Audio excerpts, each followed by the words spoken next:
Bonjour à toutes et à tous et bienvenue dans This is Paris, votre rendez-vous dans les coulisses du Paris Saint-Germain. Au sommaire, retour sur la victoire des Parisiens face à Reims, un succès marqué par le saut de Mauro Icardi, auteur d'un doublé. Un delantero vive de los goles y es importante marcar, ¿no? Nous avons également rendez-vous avec Marco Verratti. Au club depuis 9 ans, l'Italien fait partie désormais des légendes du club. C'est quelque chose aussi de joli, d'être les joueurs les plus capables de l'histoire de ce club. Et puis, entretien exclusif avec Ashley Lawrence, canadienne devenue parisienne il y a 4 ans, pour son plus grand bonheur. I signed originally 2 years and then, absolutely loved everything about my experience. Olá, eu sou Neymar Júnior. Eu sou o Marquinhos e você está assistindo This is Paris. Après s'être imposé face à Metz et Nice, le Paris Saint-Germain visait la passe de 3 au stade Auguste-Delaune de Reims. Et il y avait peut-être un petit parfum de revanche dans l'air pour les hommes de Thomas Tuchel qui se souvenaient certainement que les Rémois étaient venus s'imposer 2-0 au Parc des Princes la saison dernière. Et pour remettre les pendules à l'heure, le coach parisien pouvait compter sur un groupe quasiment au complet puisque seuls Juan Bernat, Idrissa Gueye et Thilo Kehrer blessés, ainsi que Layvin Kurzawa suspendu manquaient à l'appel. Mieux, pour la première fois de la saison, le coach parisien pouvait compter sur le duo Neymar-Mbappé. Ça fait plaisir aujourd'hui jouer avec tout le monde, avec Ney, avec Kylian, sans suspension et tout. Et ça faisait longtemps et c'est pour ça, même pour moi, c'est bien en ce moment. De quoi envisager cette 5e journée sereinement, d'autant que face à l'armada offensive parisienne se présentait une équipe rémoise en grande difficulté, incapable de remporter le moindre match de championnat cette saison.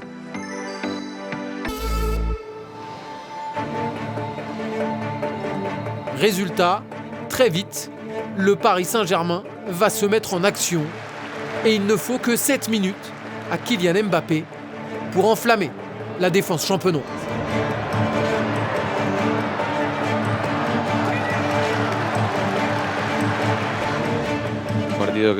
C'est un match que l'on a préparé de la meilleure des manières. On voulait avoir le ballon et se créer des opportunités. En première période, on aurait pu tuer le match. On a eu des occasions pour le faire, mais on a manqué de précision dans la finition.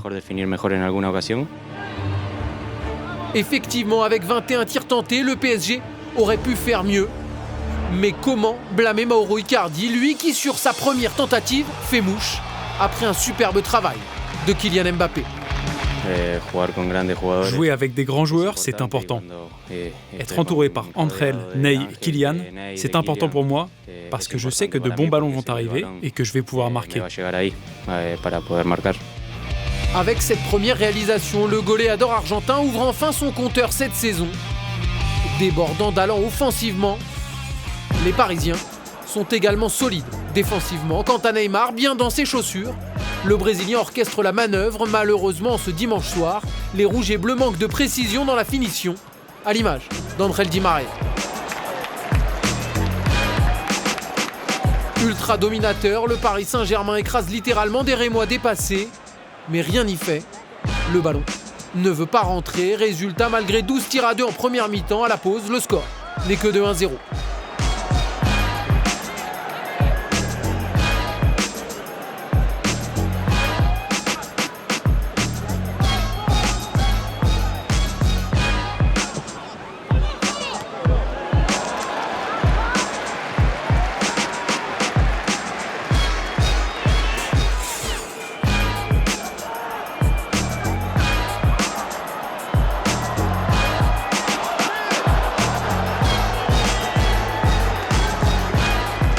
On a raté beaucoup des occasions, trop, à mon avis trop, parce que la qualité des occasions était extraordinaire et notre qualité en avant est extraordinaire aussi. Et pour ça, j'attends normalement 400 buts pendant le premier mi-temps. Et les Parisiens ont bien failli regretter toutes ces occasions manquées, car au retour des vestiaires, Boulaye Dia est tout près de ramener le stade de Reims dans la partie. L'alerte a le mérite de réveiller les stars de la capitale qui retrouvent jambes et inspiration. Illustration avec Kylian Mbappé à l'heure de jeu. Après un 1-2 d'école avec Julian Draxler, il offre un doublé à Mauro Icardi et met définitivement le Paris Saint-Germain à l'abri. Les attaquants, c'est le plus important qu'ils marquent et il a fait ça. Et ce sont des 2 buts décisifs, c'est très très bien. Un attaquant ne vit que pour les buts. C'est important de marquer. Donc aujourd'hui, je suis content. Après le costume de buteur, Icardi tente d'enfiler celui de passeur. Malheureusement, Kylian Mbappé ne parvient pas à tromper Predrag Rajkovic. Pas grave, car dans ses buts, Keylor Navas, lui, est toujours aussi intransigeant, bien décidé à prolonger sa série d'invincibilité. Neymar, lui, poursuit ses arabesques face à une défense médusée, tandis que Kylian Mbappé ne parvient toujours pas à marquer, même idéalement servi par Pablo Sarabia, et finalement Paris doit se contenter d'un succès, 2-0.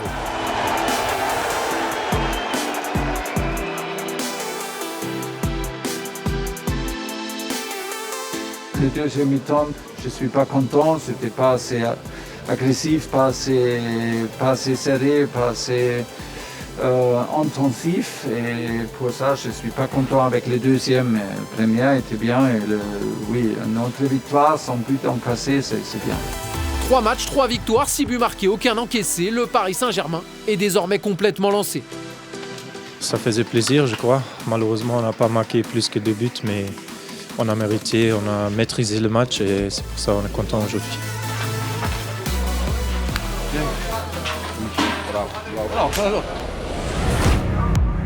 À 27 ans, Marco Verratti entame cette année sa 9e saison au Paris Saint-Germain. Arrivé en 2012, le petit hibou est passé en près d'une décennie du statut de promesse à celui de cadre, au point d'être désormais le 5e joueur le plus capé de l'histoire du club à une centaine de longueurs du recordman, Jean-Marc Pilorget. Je n'imaginais pas ça, parce que je venais d'un tout autre championnat, j'arrivais ici en France, à notre ville, à notre culture.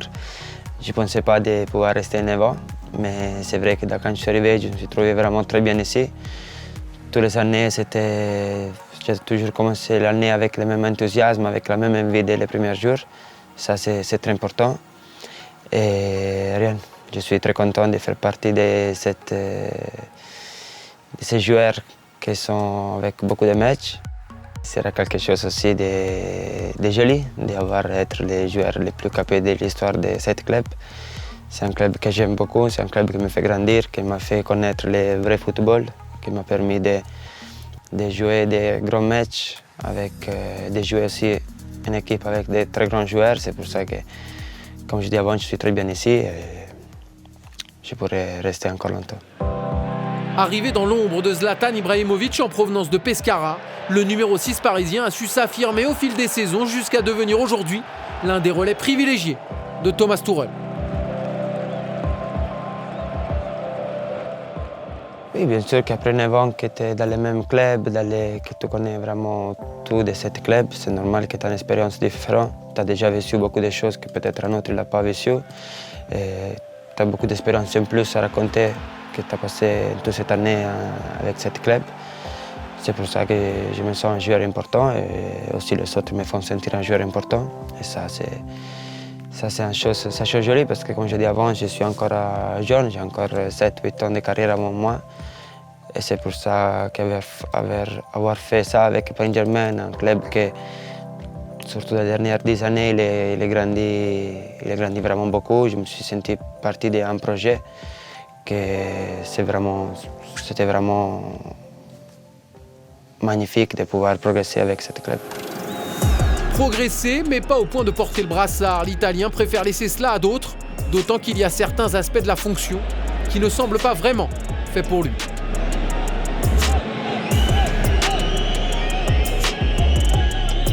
Il faut des fois parler aussi avec les arbitres. Je pense que Marquinhos c'est plus apte. Moi, je pense que dans une équipe, c'est un sport d'équipe. C'est pas les capitaines qui c'est le plus important, c'est pas ça. Je pense qu'ils sont plus le caractère des joueurs qu'il peut avoir un capitaine ou non. Mais je pense que dans le terrain, on a beaucoup de capitaines. Je pense aussi que Neymar, c'est aussi notre capitaine, c'est un qui prend ses responsabilités sur le terrain. C'est un peu un capitaine technique, c'est lui qui que quand on est un peu en difficulté, c'est lui qui prend un peu l'équipe sur l'épaule parce qu'il a cette façon d'avoir des responsabilités, il avait su comme ça et moi je suis un peu comme lui parce que dans le terrain s'il y a des problèmes, je me sens toujours de pouvoir aider un coéquipier. Des fois je préfère perdre un ballon moi pour aider mon coéquipier. On est tous différents, c'est pas important pour moi avoir un brassard sur les bras pour être vu d'une façon différente. Mais après, quand on parle, on aide beaucoup aussi Marquinhos, que c'est son première année comme capitaine. On essaie d'être à côté, de l'aider. Comme je dis avant, on a un très bon groupe, que c'est facile à gérer. Et ça, c'est très important parce qu'on a tous les mêmes objectifs. On va toujours dans la même route, on regarde tous les mêmes choses. C'est pour ça que c'est facile à gérer. Mais je pense que dans une équipe, surtout dans l'équipe d'aujourd'hui, ils sont vraiment tous importants. Tout le monde, il y a son mot à dire. Aussi, j'ai vu qu'il y a des gens qui viennent ici, ils s'intègrent très bien, ils sont les premiers à rigoler, ça c'est fait. Quand un jeune qui vient de la première équipe, c'est important ça, qu'il ramène des enthousiasmes, que c'est les premiers à venir, qu'ils viennent toujours avec un sourire, ce sont des choses qui sont importantes pour le climat des vestiaires. Et cette année, je pense qu'on avait, aussi comme l'année dernière, on a vraiment un très bon groupe et ça peut aider dans les moments difficiles. Un groupe qui s'est étoffé avec l'arrivée d'Alessandro Florenzi, un joueur que Marco Verratti connaît bien pour l'avoir fréquenté sous le maillot italien et ce depuis longtemps. Très longtemps même. Avec Calle, on se connaît quand on était vraiment, vraiment petit. On jouait contre quand on avait 13-14 ans. Après, on a commencé à jouer avec les sélections les plus petits ensemble. C'est pour ça que je connais, je pense, à des années déjà. Je sais ce qu'il peut apporter. C'est un joueur qui est très bon tactiquement, il est très bon, il peut couvrir beaucoup de positions dans le terrain et il jouera toujours bien. C'est un joueur qui se met à disposition, c'est un garçon très, très intelligent, très gentil aussi, très généreux. Et je pense qu'ils ont fait un très bon recrue. Le faire venir ici, et déjà il est en train de montrer ses capacités.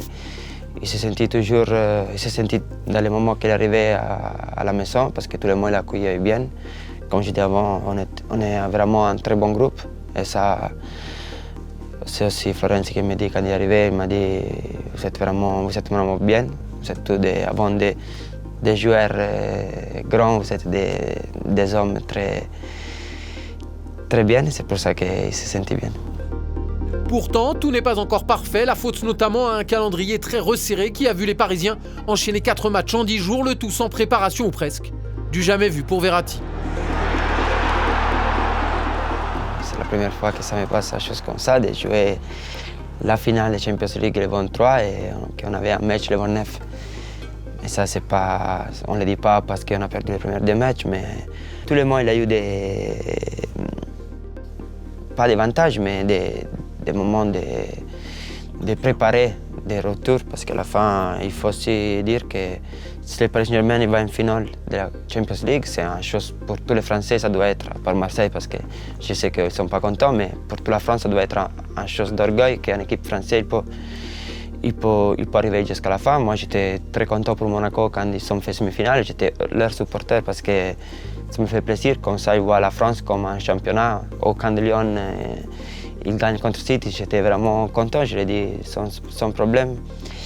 Et là, il faut aussi protéger cette équipe qui peut donner cette chose à la France. Et c'est pas possible de mettre 4 matchs consécutifs, de jouer contre Marseille. C'est pour ça que quand on savait déjà, avant le match contre Lens, on savait qu'on n'allait jamais faire les matchs de notre vie, parce que c'était impossible. On n'allait jamais faire les matchs de notre vie contre Marseille. Il y avait toujours la volonté de faire le maximum, mais après on voyait que des fois on n'arrivait pas, parce que c'est normal, c'est aussi joli comme ça le football, parce que il faut de la préparation, il faut tout. Et on n'a eu pas cette préparation. Maintenant, avec les matchs, on commence à être un peu mieux et j'espère qu'on recommencera comme on a fini la saison dernière, avec des jolis footballs, de jouer tous ensemble et de faire content notre supporter.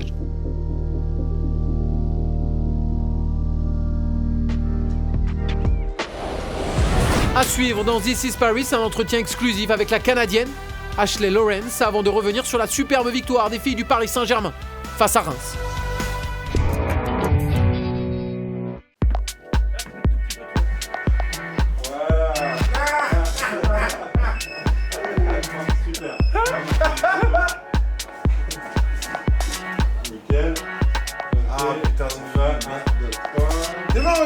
dans l'ordi. Merci beaucoup. Y'a rien.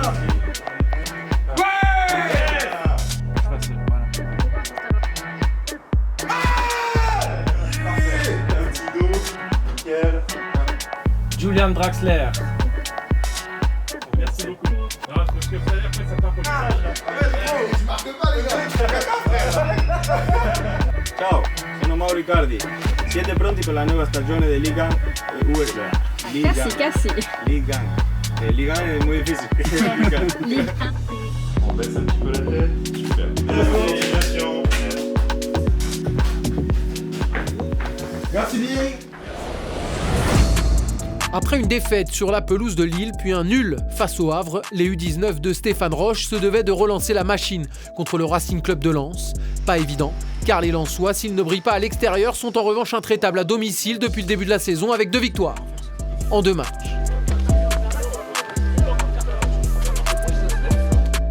Un a priori confirmé dès l'entame de la rencontre au centre sportif de la Gaillette, les nordistes prennent vite les choses en main et ouvrent même le score à la 21e minute par Thibaut Dupont.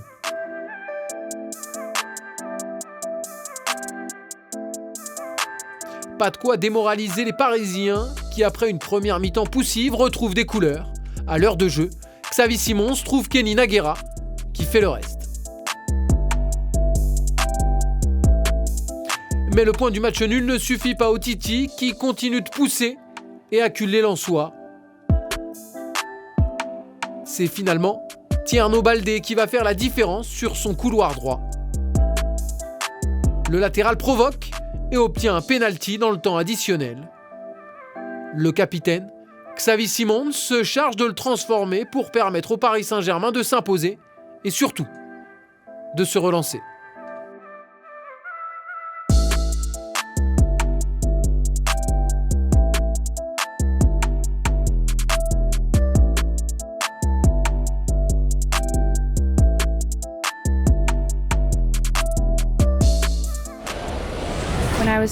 À 5 ans, j'ai commencé à jouer au football.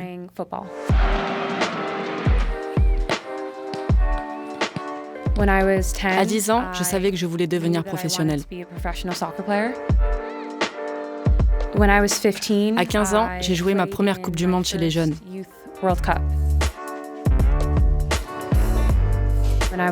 À 20 ans, j'ai signé au Paris Saint-Germain. Pour une 5e saison consécutive, Ashley Lawrence va défendre les couleurs parisiennes. Depuis son arrivée en janvier 2017, l'internationale canadienne vit un rêve éveillé, elle qui a toujours voulu traverser l'Atlantique pour vivre une vie de professionnelle. Je me rappelle comme si c'était hier de cette signature. J'étais alors l'une des plus jeunes joueuses de l'équipe. Depuis, au fil des années, j'ai évolué en tant que joueuse. Mon rôle aussi a changé. Je suis devenue un leader sur et en dehors du terrain. Je trouve ça incroyable de voir où j'en suis aujourd'hui. Au départ, je n'avais signé que pour 2 ans, mais j'ai véritablement adoré tout ce que j'ai pu vivre ici. J'ai joué une finale de Ligue des Champions. Vous savez, je suis dans un club avec de gros objectifs et c'est parfait car moi je veux gagner des titres. Je veux grandir en tant que joueuse. Et puis j'adore la façon dont les Européens vivent le football, la culture autour de ce sport. Les gens vivent football, respirent football et jouent toute la journée. C'est quelque chose que j'avais vraiment envie de découvrir. Je pense que pour progresser, pour me développer, j'avais besoin de plus d'adversité. Vous savez, prendre l'avion, traverser la planète et me retrouver si loin du Canada, ça a été un vrai sacrifice pour moi. Mais à l'époque déjà, je savais que j'avais besoin de franchir ce pas pour devenir encore meilleure. Internationale canadienne, médaillée de bronze aux Jeux de Rio, Ashley Lawrence était loin d'être une inconnue au moment de son arrivée à Paris, mais pas encore une professionnelle. C'est donc dans la capitale qu'elle a fait le grand saut après 4 saisons sous les couleurs de l'université de West Virginia. Je pense que déjà, quand je jouais en Amérique, ce n'était pas simple. Je devais jongler entre mes études et le sport, c'était intense. Mais c'est sûr qu'en devenant professionnelle, tout est monté d'un cran. Je dois me prendre en charge chaque jour. C'est mon devoir de répondre présente à l'entraînement, en match. Je dois être prête pour pouvoir jouer au plus haut niveau. Et puis il y a tellement de choses qui rentrent en compte. L'alimentation, la récupération, le sommeil, la préparation mentale. Donc avec le recul, je pense que mon expérience en Amérique m'a aidée. Même si être professionnel au quotidien, ça demande beaucoup plus d'investissement. Mais c'est ce dont je rêvais et ce pourquoi j'ai signé. Son expérience parisienne a même dépassé ses attentes, à l'image de sa première saison chez les Rouges et Bleus, achevée sur une finale de Ligue des Champions face à l'Olympique Lyonnais. À mon arrivée, les 6 premiers mois ont été complètement fous. Nous avons affronté le Bayern Munich, le FC Barcelone, des clubs parmi les meilleurs en Europe. Et arriver jusqu'en finale de la Ligue des Champions, pour ma première saison chez les professionnels, c'était juste incroyable. Je n'oublierai jamais le match de Cardiff. Ma famille avait pu faire le déplacement pour venir nous voir jouer. Malheureusement, nous avons perdu de peu au tir au but, mais ça a été une expérience très bénéfique. Vous savez, c'est quelque chose que je veux revivre, non seulement pour le club, mais aussi pour moi et ma carrière. Revenir en finale, et cette fois la gagner pour enfin dépasser l'Olympique Lyonnais, à la fois exemple à suivre et meilleur ennemi des Parisiennes, même s'il y a désormais de plus en plus d'adversaires compétitifs. Je pense que si l'on regarde notre historique avec Lyon, c'est sûr que nous nous sommes rencontrés très souvent, que ce soit en championnat, en coupe ou évidemment en Ligue des Champions. De mon point de vue, que ce soit collectivement ou individuellement, c'est toujours un gros défi. Mais c'est surtout quelque chose de positif, car à chaque fois que nous les avons affrontés, c'est l'occasion d'apprendre. Et je pense que l'écart entre nous se réduit de plus en plus. De toute façon, de manière générale, le niveau se resserre dans le football féminin. Quand on regarde aujourd'hui de nombreuses équipes en Europe, on voit qu'elles recrutent des joueuses de haut niveau. Il y a des internationales dans beaucoup de championnats, partout sur le continent. Et je pense que cela permet de renforcer l'attractivité, mais aussi de créer de plus en plus d'équipes compétitives et donc de produire de meilleurs matchs et d'arriver à un meilleur résultat.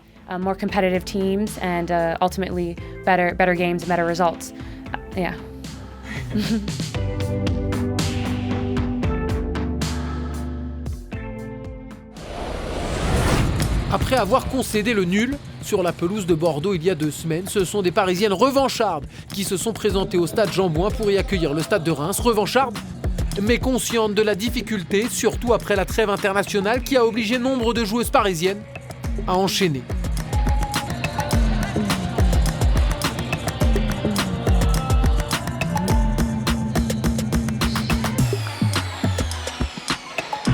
Au coup d'envoi, Olivier Chouafni avait donc décidé de laisser sur le banc Sarah Dabritz ou Ramona Bachmann. Pour les filles qui ont eu 2 matchs dans les jambes, c'était pas facile. Donc voilà, après le coach il a essayé de gérer les temps de jeu et je pense qu'il l'a bien fait. Il a même très bien fait au vu de l'entame de match de ses joueuses. Parties pied au plancher, les Parisiennes ne mettent que quelques minutes pour allumer les premières mèches grâce notamment à Marie-Antoinette Katoto. Mieux, il ne leur faut que 6 petites minutes pour ouvrir le score grâce à l'incontournable Kadidiatou Diani.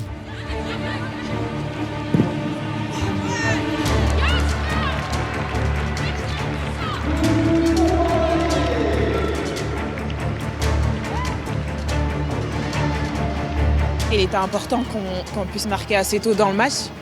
Ça a permis de nous mettre en confiance et ensuite de dérouler. Donc voilà, je pense qu'on a bien entamé notre première mi-temps et c'est ce qu'on recherchait en tout cas.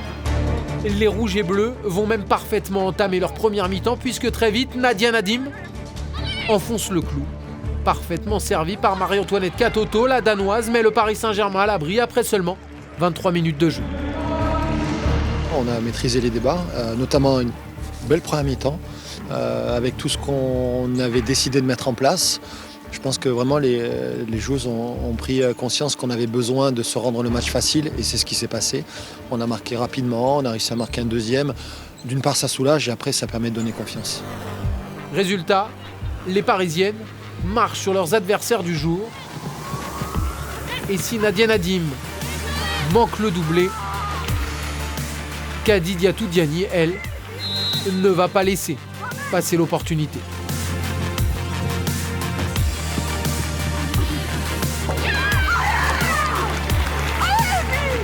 J'essaye en tout cas de faire de mon mieux, de marquer ou de faire des passes D. Et voilà, aujourd'hui j'ai marqué 2 buts, je suis contente.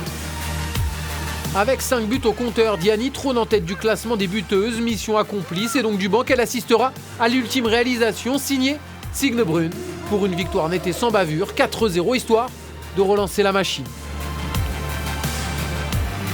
sûr que Bordeaux est un prétendant, donc on sait que c'est pas facile. On aurait dû gagner ce match. Comptablement, on a perdu 2 points. Voilà, ce soir, on en prend 3. On marque 4 buts. C'est bien. À domicile, ça fait 8 buts en 2 matchs, donc bien. Et puis surtout, on concède très peu d'occasions et on n'encaisse pas de buts.